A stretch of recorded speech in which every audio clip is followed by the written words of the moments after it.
Aha, ətlərimiz hazırdır. Mən əti əzbər bilirəm, ət sahəsini əzbər bilirəm. Akta mütəxəssis tərəfindən bütün keyfiyyət hamısı yoxlanılıbdır, möhürümüzə kimi vurulubdur. İndi mən keyfiyyət mütəxəssisinin rəyini almaq istəyirəm sizdən. Əslində əzbər bilirəm. Sadəcə olaraq sizdən eşitmək istəyirəm. Nə edirik növbəti mərhələdə? İlk növbədə məhsullarımızın soyuq zəncir qırılmadan daşındığını kontrol edirik. Soyuq zəncir qırılmadan. Baxın, yoxlayın. Yəni, uyğundur, əti boşalda bilərik. Davamını sizə izah edəcəm. Sələmu var. Kimdə o qədər? Hər şey var. Ətlə bağlı mən.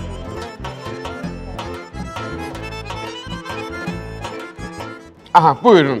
İlk olaraq hansı prosesləri görməliyik? Mərkəzi depoya qəbul zamanı ilk olaraq ətin temperaturu da yoxlanılır. Ətin temperaturu uyğundur. Ondan sonra baytar həkimin möhürünün olub-olmamasına baxılır. Var. Məhsulun daşınma zamanı baytarlıq şəhadətnaməsi ilə birlikdə daşınır. Sənədi kontrol edilir. Sonra məhsulun fiziki görünüşünə, orqanoleptik göstəricilərinə baxılır. Yağlı, yağsız olmasına baxılır. Bizdə hər şey qaydasındadırmı? Hər şey qaydasındadır və bundan sonra 2-4 dərəcə temperaturda soyuducuya verilir. Problem ola bilməz.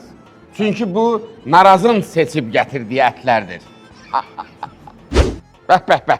Keyfim çox kökdür. Çünki narazın ətləri keyfiyyət yoxlanışı proseslərindən yüksək keyfiyyətlə keçibdir. Qaldı bizə nə ətlərimizi doğramaq. Hazırıq mı? Bəh. Budur var. İş budur.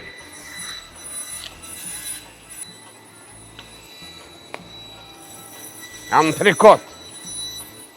Oğulsan. Vəssalamda bir şey qalmayır.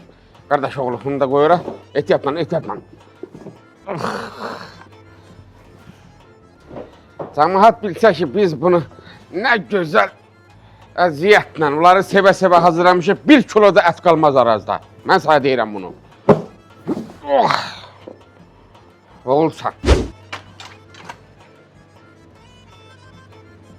Vəssalam. Bulumbumuzu da vurduq. Sağ ol, var ol. Tez-tez görüşəcəyik. Uğurlar olsun. Getdik. Şəxsən özüm. Çatdırılma şəxsən özüm.